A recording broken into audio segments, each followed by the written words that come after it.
All right, we're back at Infotech 2015, Jim Collison, and we're doing keynote and session speaker interviews here at the conference. I'm here with Edward Weniger. Weniger, yes. I got it right. Yes, I had to concentrate to get it done. Edward, thanks for coming out and being a part of thanks for having me today. Let's share a little bit about you, who you are, where you're from, what you do, just a little bit, so folks listening for this first time, they kind of know you. Sure. So I come from IT and compliance background, so I've do a lot of managed services, server, hardware, networking type support. And currently, my latest startup is Alpha Bitcoin. So we've been doing working the Bitcoin and blockchain space for about the past year and a half now, and trying to encourage adoption on in the Midwest and educate people on what it is and why they should use it. So yeah, is that what you talked about in your session? Yes. Yeah. So let's talk a little bit about that. Kind of go through. You know, we don't have time to do the whole session, but kind of walk through what are the main key points, and then what did you want somebody to walk away with? Sure. So the overall, we wanted to make sure people understood what it is and why it's here to stay. There's quite a bit of adoption amongst large companies that whether investing as venture capitalists, whether building their own platforms, and or investing in startups. There are some major players. So, you know, at the end of last year, we heard a lot about like the IBMs, the Samsungs in the development space and building their own blockchain. It's called Adept. And then this year, a lot of it's been working. A lot of the news has been coming out of the fintech world, and so and hearing about how banks are starting to warm up to the idea or realize that it is a competitive. Something they need to have on the radar, basically. Mm-hmm. So a lot of new platforms, or excuse me, a lot of new products coming out from the startup space as well. So there's a company that has built the first social network on the blockchain. So I showed a screenshot. It basically looks like the very first Facebook. It's like this old school looking thing, but it's not built on I mean, it's not built in the traditional model. So right. What is, for those who don't know, when we think, what's the difference between traditional model and this model? So the idea is that it is decentralized. So it would be essentially the same as, not the greatest analogy, but the idea of Napster running. So you have, you know, you can go download Spotify or, you know, install and run Spotify. That's a centralized music sharing platform. You go to, you know, Napster or BitTorrent or one of those, that is decentralized. So now you have a social network that isn't, you know, once it's kind of released into the wild, it's even if the code or the programming is centralized, that where the data resides and who actually controls it, and that is all spread out across the world, essentially. Yeah. Okay. And give me, you know, when we think of Bitcoin, I think when most people think of it today, they still kind of think of the Wild West from a couple years ago, and people putting computers together to try and generate these things. And we think about Russian hackers and right. Give me a quick update. Where's Bitcoin today, just from an average consumer standpoint? Where does it stand? So one of the things I mentioned yesterday was that, you know, the example of, or the difference between like Mt. Gox when they got hacked, or when they didn't get hacked, they were probably complicit in the what was happening. But when Mt. Gox, when all that went down about a year and a half ago or so, you know, that was in Japan for a reason. I mean, they didn't want the government touching them. Government and government, you know, who knows what they would have done, and probably would have been able to exist if they were operating over here at that time. So now we have companies like Coinbase that are, you know, raising crazy amounts of venture capital, but Bitstamp is another exchange that they were hacked about 2 months ago and lost about $5 million worth of Bitcoin. Well, you know, that happened, and the next day they released an announcement saying, all right, this is what happened. We have taken the steps to enable what's called a multi-sig wallet. And so essentially what that means is, whereas, you know, it's on them, they're at fault because they were practicing not best practices, but the next day, like that, they you know, partnered with a local vendor and said, this is what we need. They turned it on and essentially eliminated what was the cause of the problem. So a lot of the solutions are out there and being baked into the protocol, being baked into the development of what can be done now. Now it's just a matter of consumers and exchanges and programmers using what's out there. But, you know, obviously as time goes on, that would just get better. The environment will get better, more secure, and more trusted as as larger companies get involved as well. Yeah, and so you mentioned, what's the advantage to these companies getting involved now? Certainly, it's been, some water's gone under the bridge, but the general public probably doesn't know why or can see why. What's the advantages to these companies coming in now? Sure. So, you think about somebody like, so if you go to the bank right now and you're trying to wire money, they're going to give you a form to fill out. One of those steps in the form is that you are going to, you have to put in a SWIFT ID or a SWIFT number. So when you're doing that, you're using the SWIFT network to send money overseas. Well, that SWIFT is a corporation, essentially. That's what they do, is they manage this centralized infrastructure. Well, there really is no need to build your own infrastructure and run servers just to transfer money anymore, because now you have programmable money. You have the blockchain, you have Bitcoin, that you can essentially do the exact same thing securely. And the other piece of it is, when you're sending money, for instance, to Haiti or some African country that their infrastructure and the route that the money's going to take might not be the safest, you have no transparency into what that transaction is going to look like all the way through to the end. So now you can, with Bitcoin, you're able to see it in transit and see it reach its destination, know when it arrived and that it arrived as the full amount. And so transparency and efficiency in being able to use a decentralized distributed server farm, essentially, it's, for lack of a better word, that's already out there and waiting to be used. Yeah. Okay. So, there's not as much need for the old infrastructure anymore, because the new one can do it better, right? Is that? Yeah. And the other part of that is that when you have a bank account, you are ultimately putting your money in the hands of that bank. So the other piece of it is, why would you choose to use Bitcoin instead? Well, if you have, you can keep control of your money at that point. So even if you're putting money into a Coinbase, for instance, you retain you retain one set of the keys, so that if there was any issue with Coinbase, even not only the like I said, externally, like them being hacked, but even internally with Coinbase, if they choose to be malicious with their what they've been given the privilege of holding, you still retain ultimate control of that. So I mean, that is a huge benefit in the days of when Greece and everything, or Greece, but also Cyprus, when they're scraping 10% off of bank accounts, that being able to stop that or eliminate that is pretty big. So when we think about penetration for Bitcoin into the market, let's talk about maybe the U.S. market. It still seems like, and correct me if I'm wrong, still seems like a pretty low penetration rate and very low usage.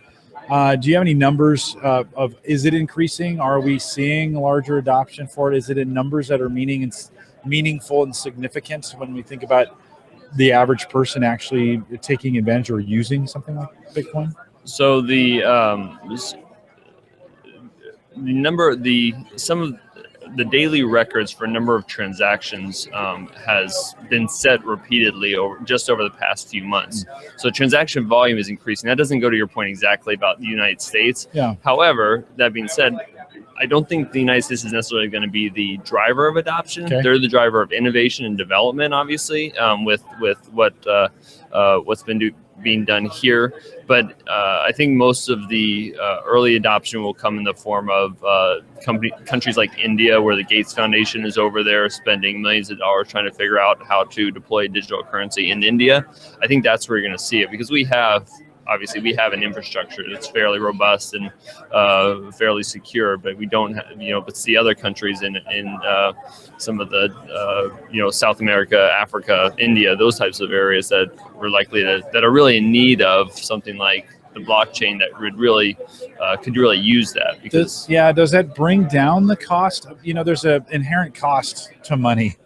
Yeah, keeping it, storing it, printing it, distributing it. Yep. Does Bitcoin bring down that overall cost? I don't remember if I mentioned that in my talk yesterday, but one of the points I had listed was that the speed of money does decrease costs. So speed of development, speed of transfer. One of the things I touched on yesterday was, right now, if you're going to pay your employees, that is a time intense task. Obviously, you have to calculate payroll taxes and all that. I'm not talking about that side, but then you have to deal with batching out an ACH file, sending it to the payroll processor, then they send it to the employee. Like that, there's several people involved there, and it takes a couple of days. Well, with Bitcoin, all you would need to do, or all your HR department would have to do, or accounting would need to essentially have a database of each employee's Bitcoin addresses, hit send, and then about 10 minutes later, they would have their paycheck in their bank account or in their Bitcoin wallet. Like that's an amazing amount of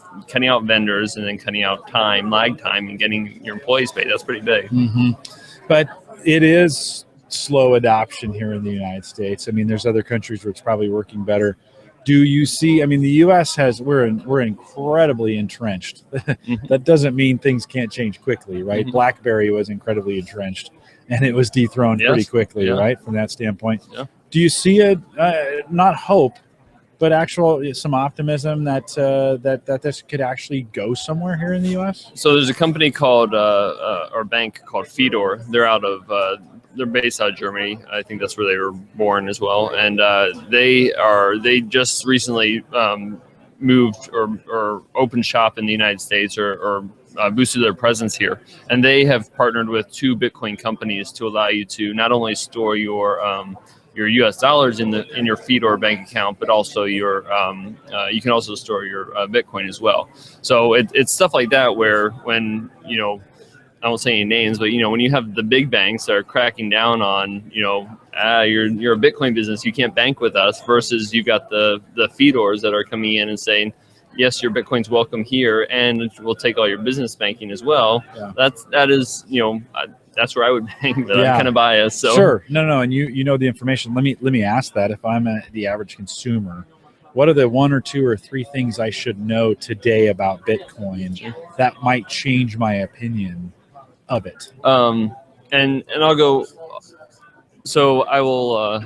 So let me try to answer it this way. Yeah. The other thing, one of the other things that is a concern of mine, or things that we're working on, is the fact that, if the companies, like some of the larger payment processing companies in Omaha specifically, or the Midwest in general, is, if they don't have an understanding or a strategy or an idea of what they're going to do with this when the time comes, the concern is that the jobs, and that money, those accounts would go somewhere else. And so even if it's still in, another region in the U.S., so I guess to some degree, we'd want to, I'd want to make sure that, people listening, understand that if it is inevitable, then, it's better to go into it with a solid understanding of it rather than waiting to try to play catch up later.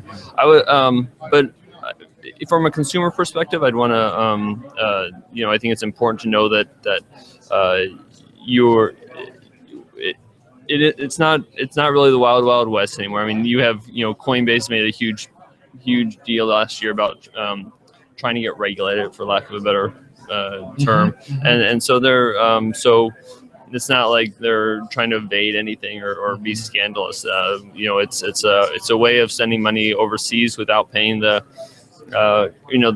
huge costs of Western unions and MoneyGrams, and like I said, there's the advantage of being able to own it. So ultimately, if you do it right, it takes a little bit of education, but also the internet took a little bit of education when you had and some time. Mozilla and the early browsers and stuff like that, and Pine for your email or whatever. All that stuff was cumbersome. So it's not easy to get into, but we're certainly here to help and educate. In the early days of Bitcoin, you could generate, there were users out there. Is that still the case today? No. How does that work? There's server farms or data centers that's where you can make money. That's, you can't really do it off your desktop anymore. Yeah.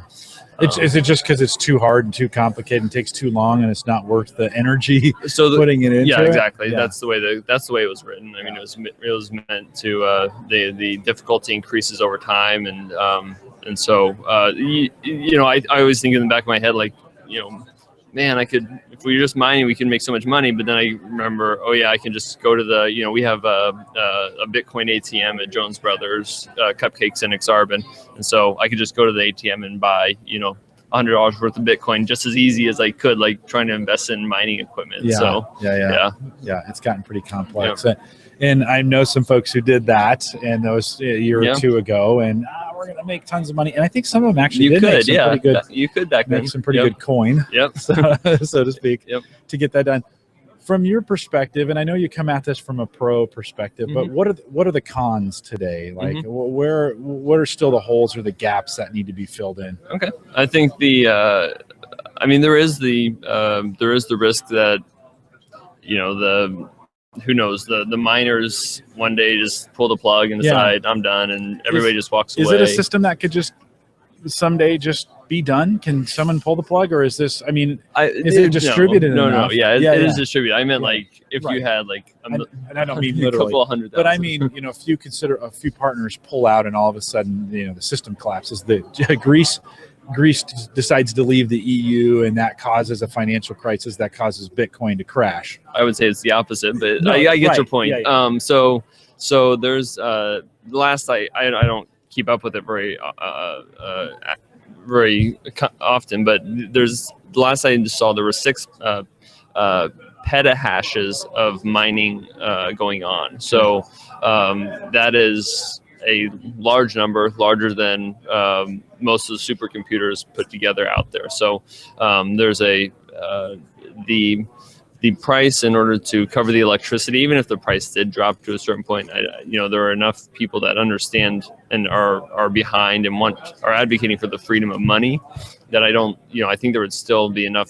There would still be people that held on and mined even at a deficit, which is, that might be rose-colored glasses. But I mean, so what are the other downsides? I think the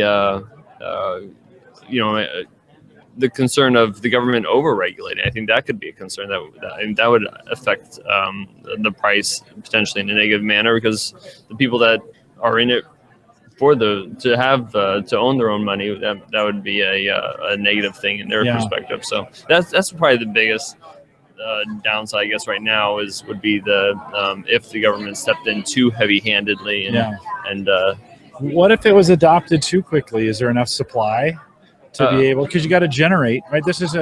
You're generating things, right? Is there enough supply to handle the demand if it became wildly successful? Yeah. So one of the advantages of it is, because I don't know if this is technically true, but at one point somebody said that there's enough.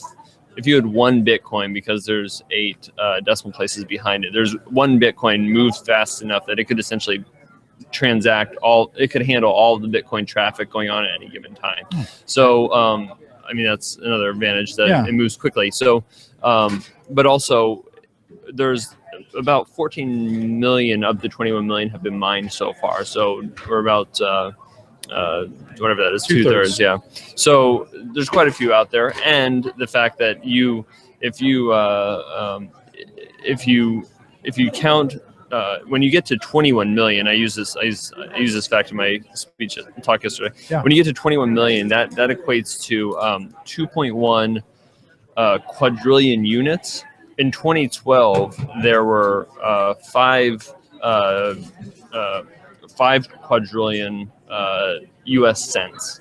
So that's, keeping in mind 5 quadrillion is inflated, meaning the Fed just keeps printing it all the time. Right, if you were to just go back to some sort of base or take a few years back from that, you would wind up with approximately 2.1 quadrillion. Okay. So the money supply is not a but are you saying that the 21 million would cover an inflated number, just half of the U.S. dollars today in circulation? Is that what that means? I would say that's what that means, okay. Yes, but there's a whole lot of technical differences. Way deeper than that, right? Yeah. So each one of those, and so so each one of those, that's just units of. So there's 8 decimal places. That's just units of currency. You then go to the fact that that a Bitcoin is worth $250 dollars right now. Then that, I believe that pushes it over the edge. Sure. As far as no, that would make sense. All right. It would all of a sudden Okay. you would get going 1 for 1 when we think about it. It's Right. one thing, but Right. it's not 1 for 1. It's 1 to 250 or whatever. And they're talking about getting rid of the penny, and so then you have this entire section of monetary supply coming out of the market when if you were to do something like that. So. Yeah. No, very cool. From anything else in your session time that you covered that would be significant as far as somebody listening to this, like, well, you shouldn't miss this point. Or did I do a good job of asking? You did a good job. It was, I think we touched on all the major things. I'm really excited to meet. Met some of the people I met here these past couple of days. I really hope that we see, especially in Omaha, with our fintech focus. I really think that I hope we can make some headway with companies that are here. I'm a tech guy. Love gadgets, those kinds of things. Bitcoin has not been anything that has yet to show up on my radar. I mean, I'm aware of it. I've heard stories. I've read about it. It's interesting just as we think through this. I guess maybe now is the time to start, maybe some of those early problems have worked their way out, and then maybe it's time to start paying attention to kind of what's going on with Bitcoin. Can it be a one world currency?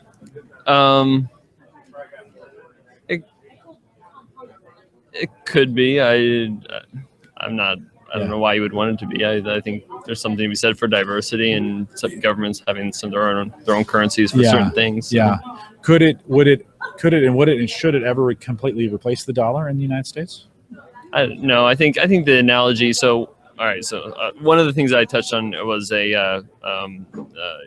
one of the companies, Credit Suisse, KPMG, they released a report, I think at the end of last year.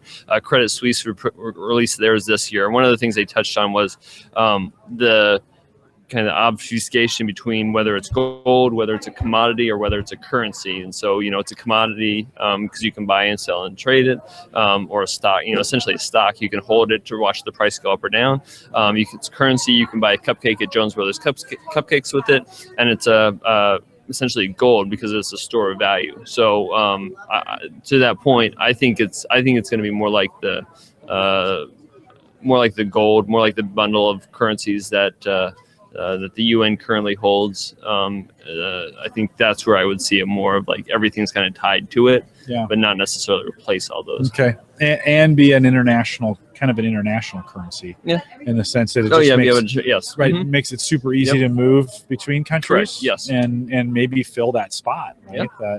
That for a while, anyways, make those transactions easier to do. I think we started off the discussion with that. So good. I've been asking everybody this last question. It can be related to this or anything that you want. When you think about the future, next 3 to 5 years, what are you excited about? Something that's coming that's maybe not happening today, but that you're super excited about that may take place in the next 3 to 5 years? Bitcoin related, or just could be anything you want. Related. If you got a Bitcoin one, that's fine. Because maybe you're tracking that, but just anything, any tech wise, anything out there you're excited about.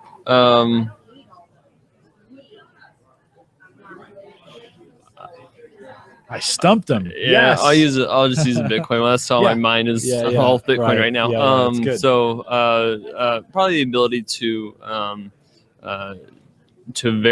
you got patent law issues. You got just the what lawyers do for a living, which is verify documents and have to research and track down truth. I think that those types of things, being able to tie something to blockchain and prove that you own it, that you created it. I mean, those implications are huge, even above and beyond money, like we've kind of been touching on mainly. So I got to do some more research into this. Maybe I'll have to have you on my podcast so we can talk about it. Talk about it some more. So Edward, thanks for taking some time to come out here. A very interesting subject and one I'll spend a little bit more time on. And so we want to thank you for coming out. Appreciate it. You bet.